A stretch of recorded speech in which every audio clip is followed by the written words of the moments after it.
Hi, I'm Gloria White, and I'm with Ladoris Cates. Today is June the 3rd, 2022, and this video has been sponsored by the Heritage Museum of Montgomery County.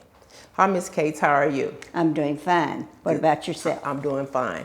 Can I call you Miss Cates? I know your first name is Ladoris, but I've always known you as Miss Cates. That will be fine, whatever you're comfortable with. Okay, well, thank you for accepting this interview for our historical project. And were you born in Montgomery County?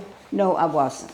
Okay, where were you born? I was born in Harris County at St. Joseph Hospital, Houston, Texas. Okay, so tell me, when did you arrive in Montgomery County? Oh, I arrived in Montgomery County in 1961. Okay. Moving from Tomball, where we had already established a veterinary clinic and had been there since 1951 in Tomball. Okay, Tomball. So when you say we, you said talking about you and your husband. Okay. Dr. Cates. Dr. Cates. So tell me about that veterinary clinic that you all established in Tomball. Well, James was a partner with Dr. Curtis Thaxton, and had been for many years. They graduated in 53 and set up the practice. I said 51, but it should have been 53. They set up the practice in 53, and they were partners. They had expanded their partnership by opening up different clinics. And there was one that they were considering opening here in Montgomery County because James was a large animal as well as smart animal veterinarian. And he already had some established clients over here as far as Cleveland. So we came with the intentions of setting up a clinic, buying land and building. But at that time, the Conroe Cow Palace, which was a complex out 105 East that had an auction barn and an agricultural extension office and a lounge and a restaurant that was there. So they approached him and asked him, would he consider putting his clinic there and being the auctions veterinarian to take care of the animals and do the testing and stuff of the animals that went through the auction. And that was called the Cow Palace, and that was on, what was that on 1314? That was on 105 East, and you would go down. Actually, it is where the Budweiser plant is. I know where it is. Okay. Just across the railroad track. Okay. So he came and he accepted that position to be a veterinarian for the auction at the Cow Palace. Okay, so once he did that, did he still have his practice in Tomball also? Yes. Okay. We kept our practice in Tomball for probably approximately 3 years. And we also had one in Lufkin and one in Katy. But the doctors decided that was just too much and too time consuming. So they decided to sell the practices to the doctors that were working at those different clinics, which it worked out real well.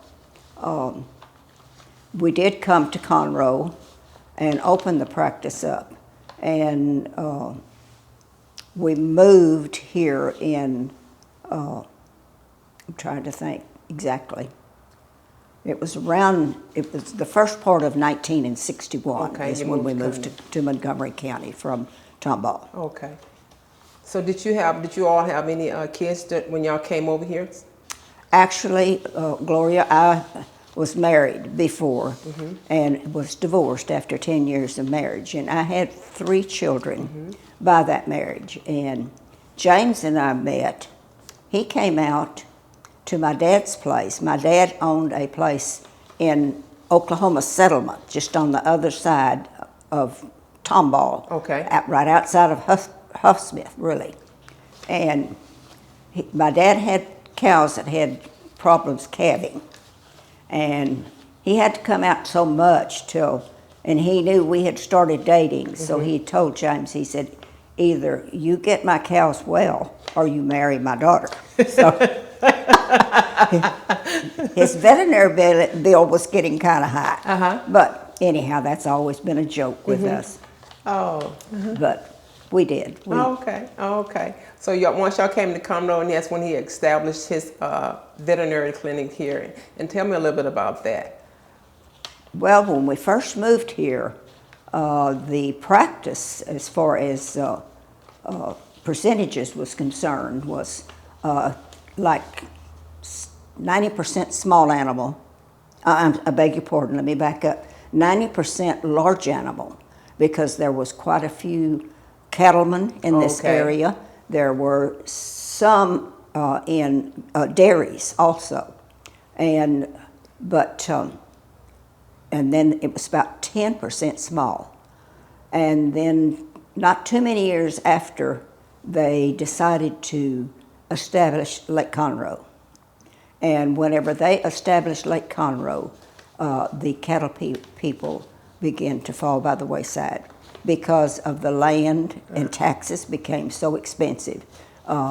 They could not afford to keep all the cattle on the land. So, and the land, yes, and that's just the way it went. I mean, and it actually reversed. So he went from large animal to small animal. Oh, okay. So then he say veterinary clinic. Because I know you all had an office on I think that's right on 105 East.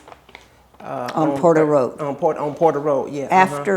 After he stayed in practice at the Cow Palace for several years, of course the Cow Palace went out of business, and we established and built a clinic there on Porter Road, just over the railroad track. And we stayed there until, let's see, 1983 is when he retired from veterinary practice. Okay. He was in practice for 32 years. And I might go on to say that he just about had not today now, there's lots of them, some veterinarians that I do not know, but he had several veterinarians that worked for him and then went on to establish their own businesses. Wow, he left a legacy to help other veterinarians out. He had Dr. Rice, Dr. Lipke. He was associated with Dr. Turner. 10 of them went together and opened an emergency clinic out on I-45. And they were all very good friends and very close. Okay, so tell me about when did he, so after he retired, that's when he decided he wanted to run for municipal judge. Well, actually, he didn't even think about that. What happened was that the city approached him and asked him would he consider his name being put in with 11 other individuals, because the current judge had passed away with a heart attack and they were having to replace him.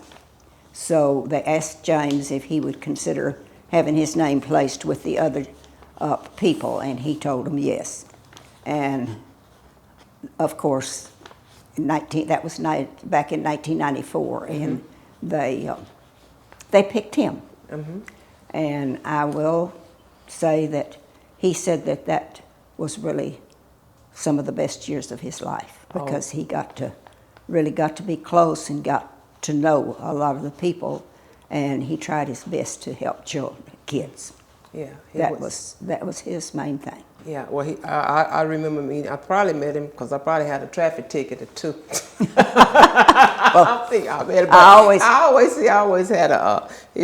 was really a nice man. It was nice to meet him, and he probably knew my father-in-law, which was Spencer White, because he was a major here in the constable department. So I'm quite sure he knew him too. I know he did.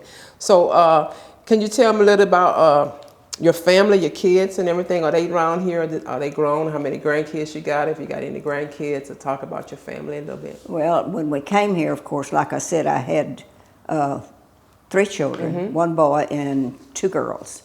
And actually, I was pregnant when I came here, and I had my Mary Frances, and then had Becky. Both of those were born in Montgomery County. Okay. The other 3 was born in Harris County at St. Joe, like I was. But And of course, they went on to become graduates of Conroe High School. As of today, they're all married.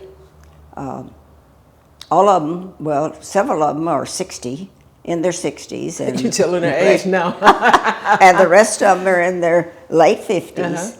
And everybody kind of looks at me when I tell them I'm 89 and I'll be 90 years old this coming December. Wow. So, yes, I do have children that are 60 some odd years old. I have, 13 grandchildren. I have 23 great-grandchildren and 1 great-great-grandchild. Wow, that's a blessing. That's amazing. That's amazing. So, is your family spread out? Are they close by? Yes, they are. Well, in fact, my son lived here, which is Donnie, until here just about 6 or 8 months ago. He moved to the farm, which is in Alto, Texas, where Dr. Cates was born and raised. I have a daughter that lives in Willis, in Seven Coals. That is Brenda, and she is a loan officer. She helps secure loans for people that want to buy homes. I have a daughter, Deborah, in Colorado, and she is retired up there. Where else? Let's see. I have Mary, who is a veterinarian in Alpine, Texas, and she's established her clinic there. And her son has graduated from A&M, and he is also a vet, and he is working with her. And then I have another daughter. I have 4 girls and 1 boy. And the other girl is Rebecca, and she is a nurse's practitioner. Wow. And she works in Tenny-Haw.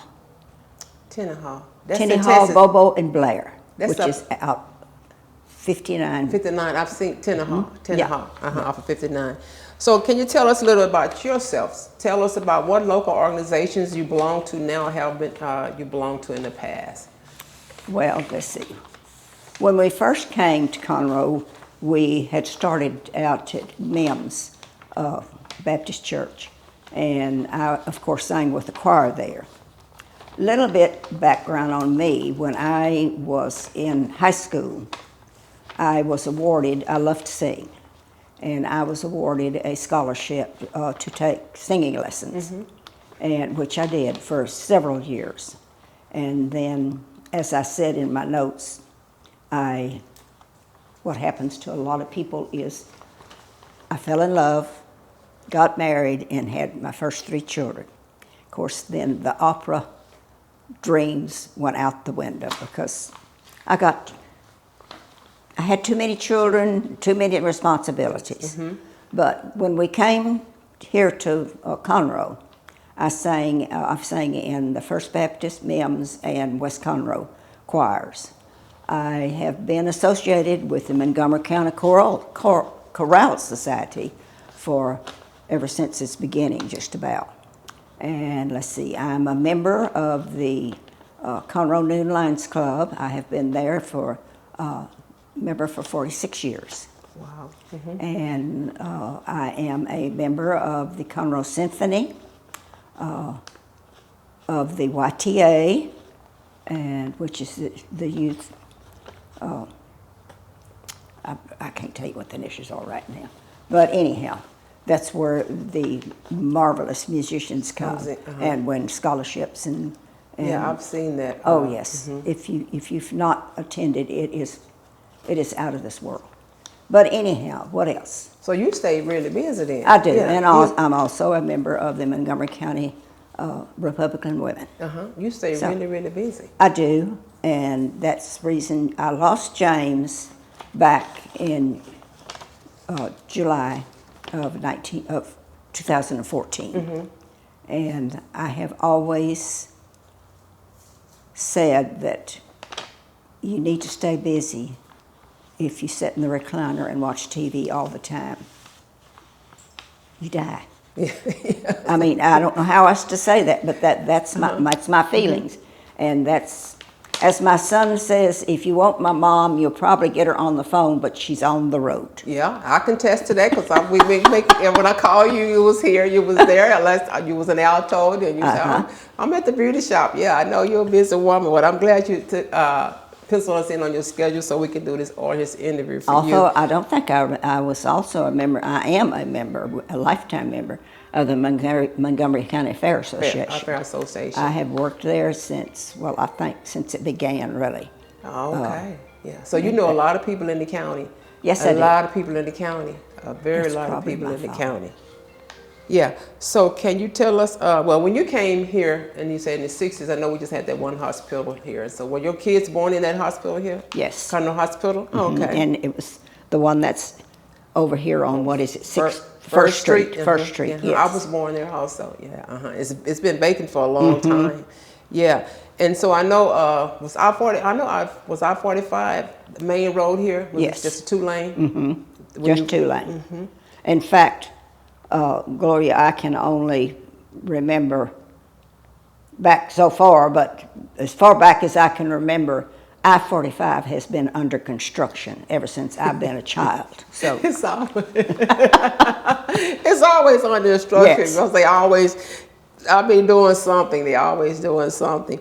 And we was talking about organizations. I know I found out that you have something that you like to collect. Can you tell us about your collection of brides' dolls? yes, I have been collecting brides' dolls for many, many years, and some have come from the Danbury Mint, some comes from Franklin Mint, but a lot of them have came from the Salvation Army Silver Tea, which has been being held here in December by the Salvation Army for several years now. And they graduated from dolls. They used to be just dolls, the porcelain dolls, and ladies. I say ladies because I don't know of any men that's ever done it. Excuse me, Carl. But I don't know of any men that have ever dressed the dolls. But these ladies make the dresses and the veils and for the bride's dolls and everything. And they dress the dolls. Wow. They're beautiful. I have given away just about all of my dolls except for a few. I still have about 3 or 4 bride's dolls. You know, you collect things, Gloria, but as you get older, you find out your family or your children really do not share that interest. So what are you going to do with them after you're gone? So I've tried to give them away to people and some of my kids and grandkids. So what do you know? How many you have had over the past? The total collections. Probably about 20 or 25. Okay. Yeah. Okay. And so so how did you get involved? What spiked your interest in bride's dolls? Did you go to an event, or you just something that?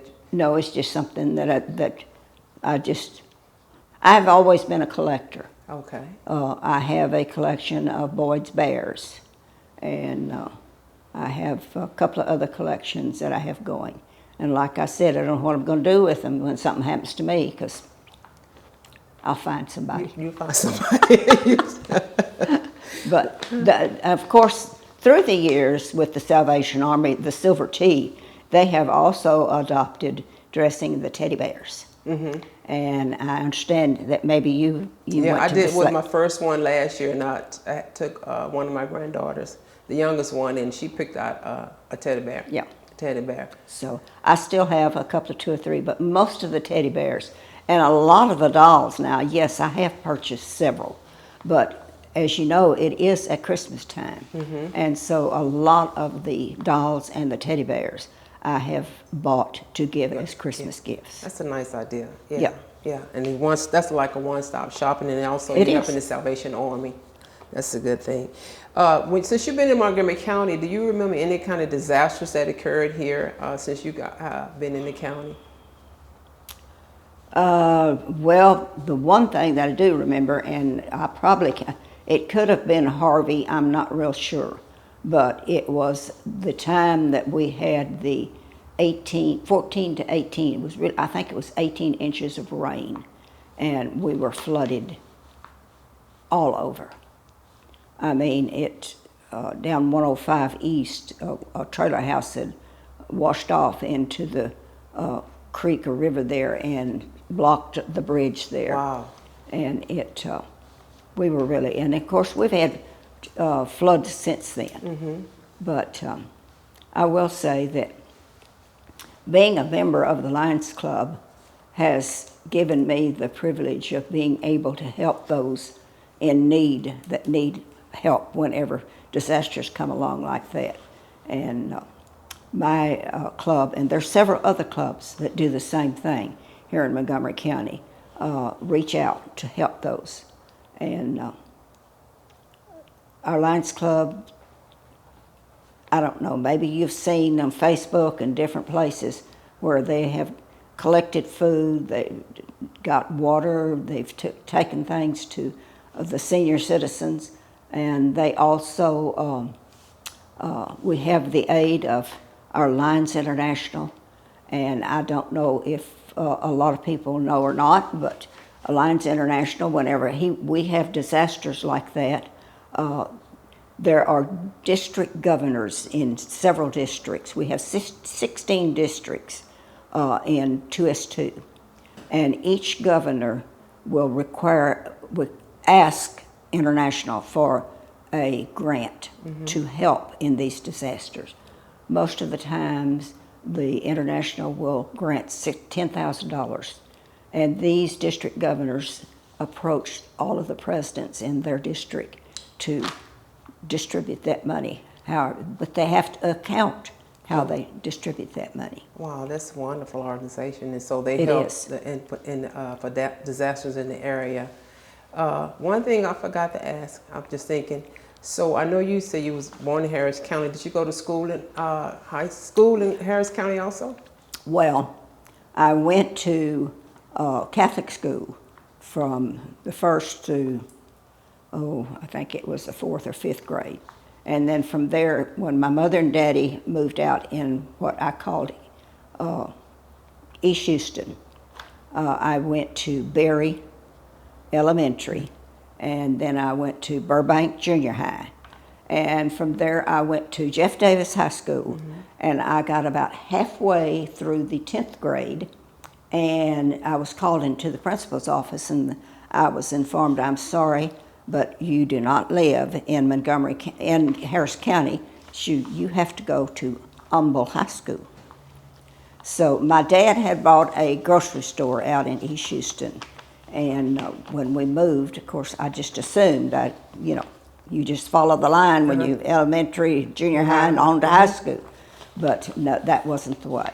So I rode a school bus, 18 miles up and 18 miles, 39 miles a day. Wow. To go to Humble High School. Wow. And that's where I graduated. Okay, so was the school closer to where you were living at?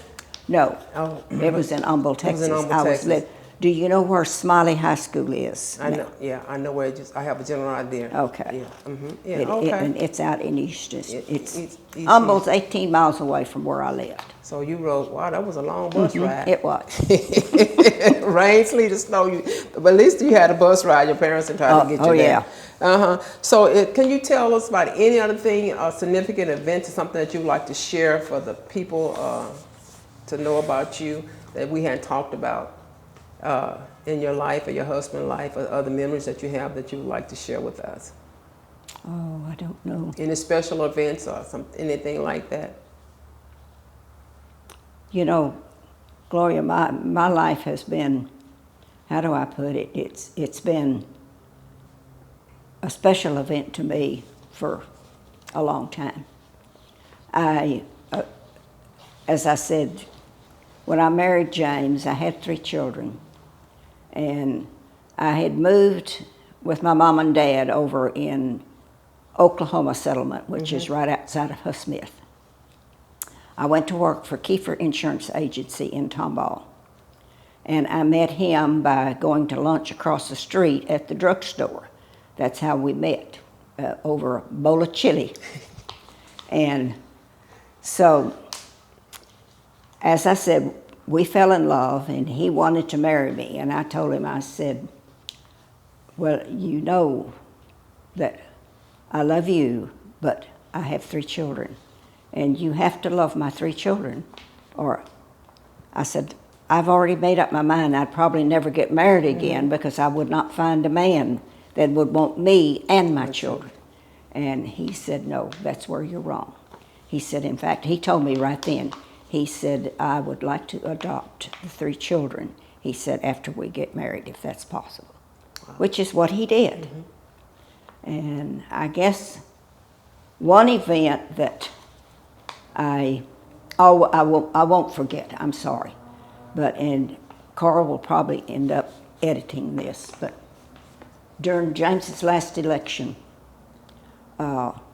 he had an opponent, and that opponent tried to bring up some stuff that I don't know why.